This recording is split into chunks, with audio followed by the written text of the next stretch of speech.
Good morning, good afternoon, or good evening. Wherever you are listening to this presentation, thank you for your time. My teammates and I are excited to give you a deep dive analysis into the Starbucks brand, which we've picked for our final brand project. One point of note, we are all graduate students at Westchester University, and the course we are taking for the semester is Innovation and Marketing Strategy. Before getting into the deep crux of our presentation, let me introduce you to myself as well as the rest of the team. This will serve as a guide for the order of presenters, as well as what specifics each of us will be discussing. My name is Joe Malkovich, and aside from general introductions, I will be discussing Starbucks' brand portfolio and hierarchy. Gloria Bandanjak will speak next and talk to Starbucks' marketing mix while getting deeper into their current and future positioning. Matt Phaneuf will discuss the very important brand resonance that Starbucks has achieved while offering some suggestions for improvement. Anvesh Karakala will follow and expand on Starbucks' brand architecture, which I will touch on in just a few. Finally, Desiree Ford will discuss our recommendations for Starbucks based on the various topics we bring to you today. Now that you know who we are, let's get deeper into Starbucks. Starbucks was established in 1971 in Seattle, Washington. From small beginnings to today, Starbucks has become the market leader within the coffee industry. Their 2016 annual revenues have totaled $21.3 billion. To put this into context, this is up from only $13.3 billion in 2012. Furthermore, Starbucks is ranked 131 on the latest Fortune 500, demonstrating massive growth over the past few decades. So why did we choose Starbucks? Aside from the scale of the company, in terms of brand recognition, SyncForce has Starbucks ranked at 60. Furthermore, as of July 2017, Starbucks maintains 26,000 stores across 75 countries. This is truly a global brand. Finally, coffee is a part of many of our lives on a daily basis. According to Harvard School of Public Health, 54% of Americans over 18 consume coffee every day. With general facts like these, it only made us want to learn more. Many of us daily ask, want to grab a Starbucks, not even want to grab a coffee. When talking about the brand assessment of Starbucks, one first has to understand how they've structured the company. Kevin Keller details a brand architecture in terms of a strategy to help determine what types of products and services a company should introduce, as well as what brand names, logos, symbols, and more should be applied to new and existing products. I bring up the brand architecture because it encompasses both the brand hierarchy and portfolio that I will show graphically in just a few. A brand hierarchy displays the branding strategy of a company through common elements across the firm's products. Kevin Keller details this in 5 levels, which Starbucks mostly employs the family brand with a modifier on each of their products. A family brand, according to Keller, can be used across more than one product category without the name of the company or corporation being used throughout. For Starbucks, among their many brands, most people might be surprised to know that Seattle's Best, Tazo, and more are all unique brands under the Starbucks umbrella. Furthermore, they modify many of their products based on types and or configurations. The pumpkin spice latte or double shot espresso are all slight modifiers of the main products that they offer to consumers on a daily basis. With respect to a brand portfolio, no one brand should take away equity from another. I introduced Seattle's Best earlier because Starbucks uses their brand to partner with other companies while still offering quality coffee at a lower price point than a typical Starbucks blend. Building up partnerships, a strategic alliance can be formed with an endorser or entity with the idea of energizing the brand. This can help with visibility and is focused on the long term for both parties. A major component of strategy for Starbucks ultimately lies with the ability to reach new consumers. As of 2015, Starbucks entered into an alliance with Pepsi. Through this alliance, Starbucks will now have access to Latin America, which was expected to grow 22% over 5 years starting in 2015. Furthermore, Pepsi would gain an expertise and exposure around coffee previously not known. Both companies are building off the strengths of another, clearly making this a strong alliance. Finally, I want to briefly touch on the architecture discussed earlier. As one can see, Starbucks has evolved from selling just coffee to include tea, food, and more. Starbucks has clearly demonstrated a focus on ensuring every consumer has a reason to visit. To get a deeper dive into the marketing mix that Starbucks employs, with a look at their current and future position, I will turn this over to Gloria right now. Thank you, Joe. As mentioned, my name is Gloria Badanjak, and I'll be speaking with regards to the marketing mix elements and brand positioning of Starbucks. When examining how the company is addressing branding, there are 4 marketing mix elements to consider: product, price, place, and promotion. These facets are critical in that they help to communicate the company's brand identity, specifically the core vision elements, as well as the value proposition, and they help to drive the brand building programs and initiatives. In looking at the product category more deeply, there are two core identities that surface: the best coffee and exceptional products. Within this category are also two brand elements which are encapsulated: logo and packaging, as both of these items help to serve with a visual representation for any buyer of a Starbucks product. The next category is price, where Starbucks commands a price premium with superior delivery of desired benefits. The brand elements encapsulated within this category are the logo and character, namely the twin-tailed siren, who encompasses a self-expression for the upstream Starbucks customer. The next category is place, where the core identity surfaces of a neighborhood gathering place. Here, Starbucks operates in greater than 75 countries, as well as outlets through various consumer, corporation, and hotel channels. The brand elements encapsulated are packaging and logo, where the latter serves as a stored design color element of green and earth tones. This also serves as a visual element to support brand equity and awareness. The last category is promotion, where the core identity of Finest Partners is prevalent. In addition, there's the Starbucks brand mantra of a rich, rewarding coffee experience, as well as new product development. The brand elements encapsulated within this category are slogan and URL. Of significance is the slogan, as it promotes the brand through one person, one cup, and one neighborhood at a time. In characterizing Starbucks brand positioning, it's fundamental to note that a brand's position often emphasizes the brand vision elements that are credible and deliver. A brand's position encompasses four components. The first is frame of reference, where the target market and competition are considered. Starbucks' target market entails a worldwide presence of males and females between the ages of 22 and 60, those that are in the middle to upper class, and those that simply enjoy a quality cup of coffee in a relaxing atmosphere. With regards to Starbucks competition, it is here that brick-and-mortar competitors such as Dunkin' Donuts, McDonald's, and independent coffee shops, as well as retail competitors such as Maxwell House and Folgers, are evident. The next component in the brand positioning are the points of parity, which are illustrated in the figure to the right. Here, points such as convenience, reliability, Wi-Fi, speed, and cleanliness are transparent amongst the competitors. In contrast to the points of parity are the points of differentiation, or the third component of the brand position. Here, Starbucks differs from its competition through points such as a highly trained staff, quality fresh coffee, their loyalty program, a strong sense of community, the customization experience, store ambiance, their mobile app ordering, and healthier food options. Core to the brand's position is the final component, the brand mantra, which communicates to consumers a rich, rewarding coffee experience. The aforementioned components, as well as the two outer tiers in the figure to the right, help to successfully communicate the Starbucks brand position as the other place you want to hang out. In reflecting upon Starbucks brand positioning opportunities, there are two components that surface as areas for improvement. The first is the points of parity, and the second is the points of differentiation. Within the points of parity, there are two objectives the company could pursue.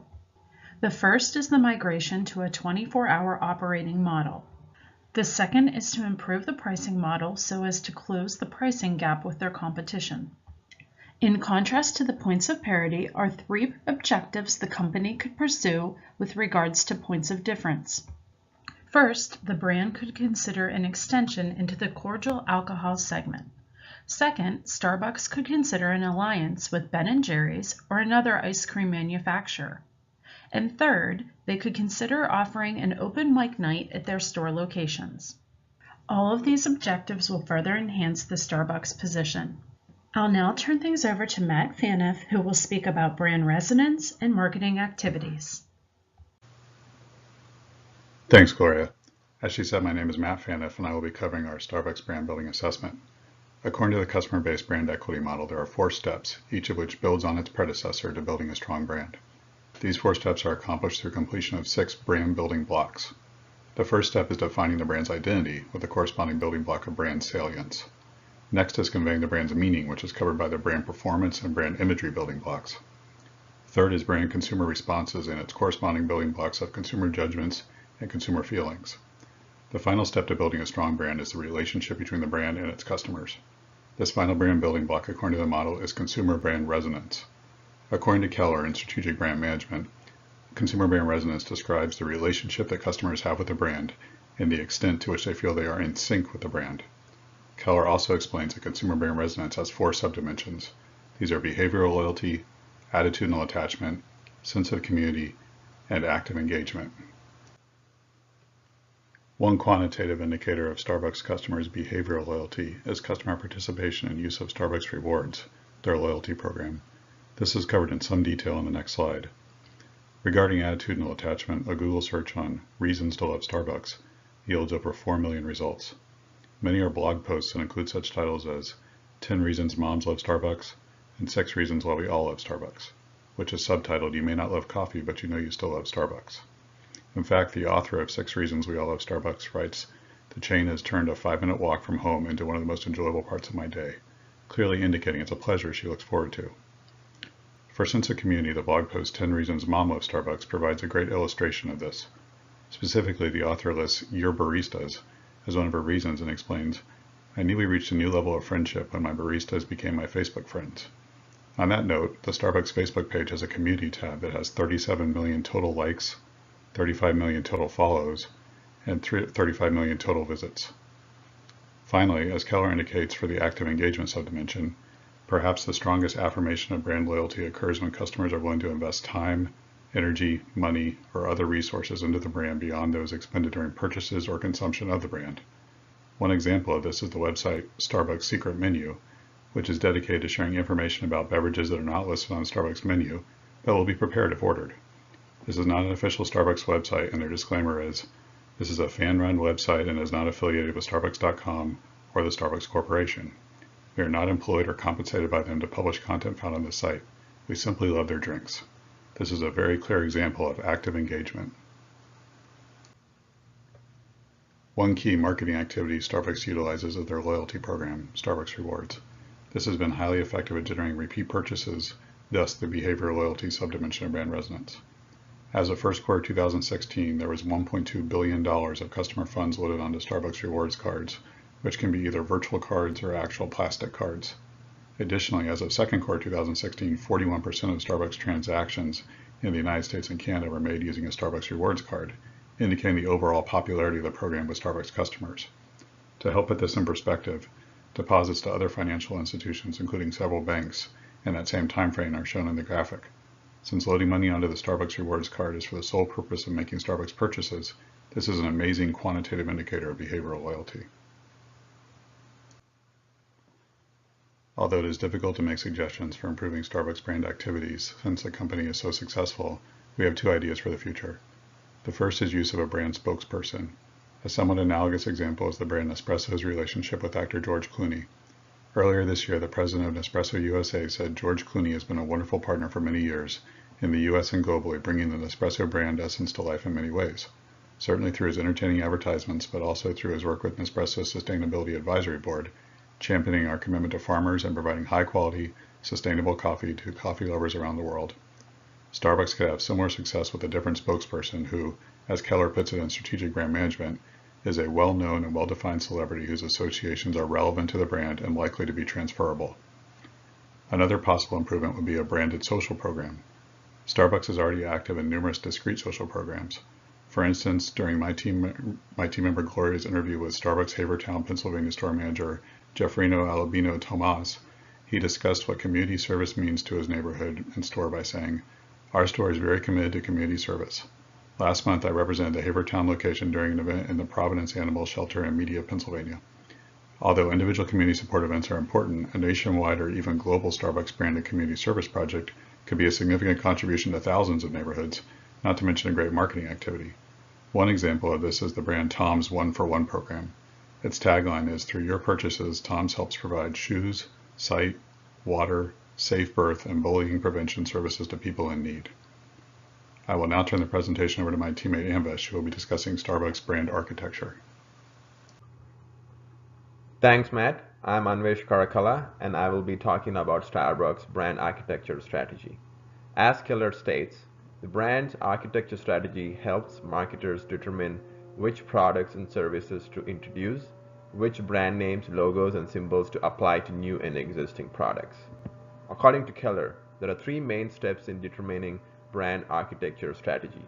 The first one is brand potential, which can be defined using three important characteristics: brand vision, brand boundaries, and brand positioning. Starbucks' brand vision is to offer a full and rewarding coffeehouse experience, and they have achieved their vision by becoming the largest coffeehouse company in the world with over 26,000 stores in 75 countries. They have also addressed the humanity and social impact of their vision by being recognized as the world's most ethical company for 11 years in a row. Starbucks has defined its brand boundaries by offering a variety of products across multiple categories such as tea, coffee, food, and juices. Starbucks has consistently met the needs of their customers through offering good quality coffee and tea products, relaxing and clean environment, decent variety of food items, free Wi-Fi. As my teammate Gloria has already covered earlier in the presentation, good brand positioning helps a marketing strategy by providing clarity in the customer's minds about what the brand stands for, how it differentiates itself from other competing brands, how it is in parity with competitive brands, and why customers should purchase it. The second step is identifying brand extension opportunities. Starbucks has implemented both line and category extensions by introducing new products in the coffee category as well as venturing into other product categories. Some of the line extensions include Seattle's Best Coffee, ready-to-drink bottled coffee beverages, K-Cup pods, and category extensions are Tazo, Teavana, Ethos Water, Evolution Fresh, and La Boulange. The last step in determining brand architecture is branding new products and services. Starbucks is employing the House of Brands architecture with its collection of individual brands with different names. Some of the pros and cons of Starbucks brand architecture are listed here. Even with significantly higher price points in comparison with its competitors, Starbucks has managed to attract a huge customer base due to the wide variety of products and services it offers and its emphasis on socially conscious corporate philosophy. Also keeping in line with its vision, Starbucks considers its employees to be partners and offers them a comprehensive benefits package. However, the aggressive growth is starting to result in diminishing customer service in some high-traffic locations. Its relationship with its employees has also been a little rocky recently. In 2013, the company settled a lawsuit for $3 million filed by its employees, saying the company prevented them from taking breaks they were owed during shifts. With all the various acquisitions, Starbucks has clearly demonstrated a desire to enhance the core brand. However, whether the strategy of investing in these new areas and eventually closing them down within a few years is efficient is still up for debate. Overall, the brand architecture strategies employed by Starbucks has resulted in unparalleled success, making it the leading coffee house in the world. Displayed in the table here are some of the brands under the Starbucks umbrella and the roles they play in the brand portfolio. Traditional Starbucks coffee beverages made in store, such as the hot coffee drinks and Frappuccino, are cash cows as they bring in profits without much further investment. Seattle's Best acts as a flanker or fighter brand for Starbucks as it was remodeled recently and is being sold at Burger King and Subway stores to compete with lower-end competitors such as McDonald's and Dunkin' Donuts. La Boulange was acquired to fix the reputation that Starbucks had for their below-par food offerings in its stores. Through this acquisition, Starbucks was immediately able to offer La Boulange croissants, cookies, pastries, and other food items in its stores.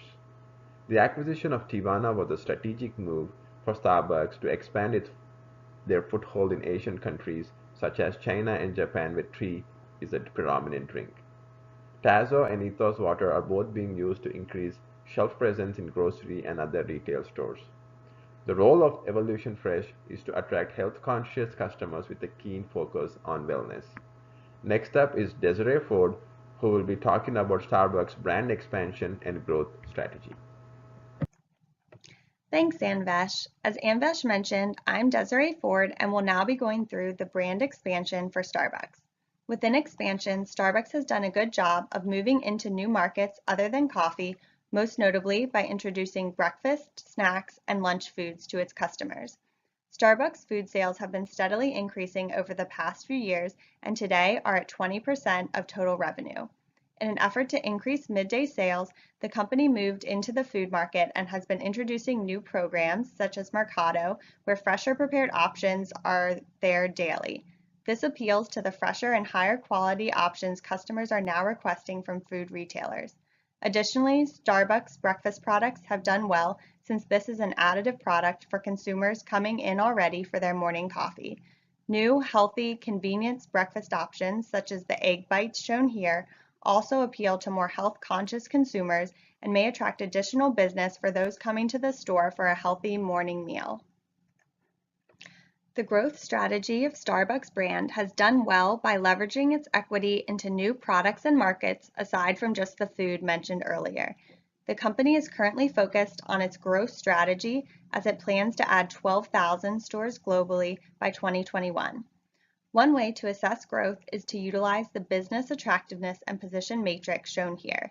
This matrix shows that Starbucks should continue to invest and grow in its coffee and tea beverages, which are the most profitable and also represent the core business. The other businesses the company should grow include the food and other beverages. Food has a lower margin than coffee, but is a product that can help the company move beyond coffee and increase midday sales. Other beverage options, such as the Evolution Fresh fruit juices, can help the company also move beyond coffee. The merchandise selection reflects selective investment because Starbucks has recognized that other online retailers, such as Amazon, are better positioned to sell these items, and on October 1st, Starbucks closed its online merchandise store. Cold beverage offerings are also expected to grow in the future, and Starbucks expects this to represent 50% of its beverage mix by 2021. Cold brew, specifically, represents a premium offering costing as much as 20% more than the company's current iced coffee and can position it well for future growth. Lastly, the company's digital presence is strong, with 12 million Starbucks Rewards members. The company is innovating in the digital realm by using artificial intelligence within its My Barista app to individualize customer offerings and enhance profits. Within the brand growth assessment, we have come up with 3 specific recommendations for each section of the brand audit. Within brand planning, the company should continue to create and expand its strategic alliances. Global reach can be obtained through companies such as Spotify and Pepsi that allow the company to reach new markets. Other strategic alliances with an alcoholic beverage distributor or ice cream producer like Ben & Jerry's can further the company's reach into new product markets other than coffee. Lastly, appearing in new and unique venues like the company currently does in Target stores can further expand its customer base by allowing customers to access and hire the product for new or different uses when coming to other types of venues. Within brand building, the company should continue its differentiation, specifically focused on its staff members, but also including new ideas such as a spokesperson and social program mentioned earlier in this presentation. The Starbucks staff are an important differentiator for the brand since these individuals interact with and create relationships with the customers. The benefits provided to the employees through training programs, tuition reimbursement, and leave are not only ethical, but also important to attract and maintain top talent in this sector. These benefits should continue to be further expanded to enhance the Starbucks customer experience, which is a key component of the brand. Additionally, a brand spokesperson and branded social program could further enhance the Starbucks brand image. Within brand growth, the company should continue to focus on enhancing and growing the digital customer experience. The company is already innovating with its personalized offerings for for the customer to create a relationship and drive increased profits. The Starbucks one-to-one personalization approaches with email reward offerings have already shown value by doubling customer response rates and accelerating spend. The company's reward program also does well at keeping customers engaged since it has a 94% retention rate. By using an online platform, the company can expand to reach the customer in any venue, even in the comfort of their own home. By continuing to invest in expanding the company's digital presence, the brand will be well positioned for the ever-increasing digital shopping environment, which fuels the need to expand in-store experiences to the digital realm. In conclusion, throughout this assessment, it is evident that Starbucks has a strong brand that will be well positioned for the future. As shown here, the company has many different brands that are positioning the business to grow far beyond just coffee. The brand success truly embodies the company living out its mission to inspire and nurture the human spirit, one person, one cup, and one neighborhood at a time. Thank you for listening to our brand audit presentation, and please do not hesitate to reach out to our group if you have any questions about the Starbucks brand. Thank you.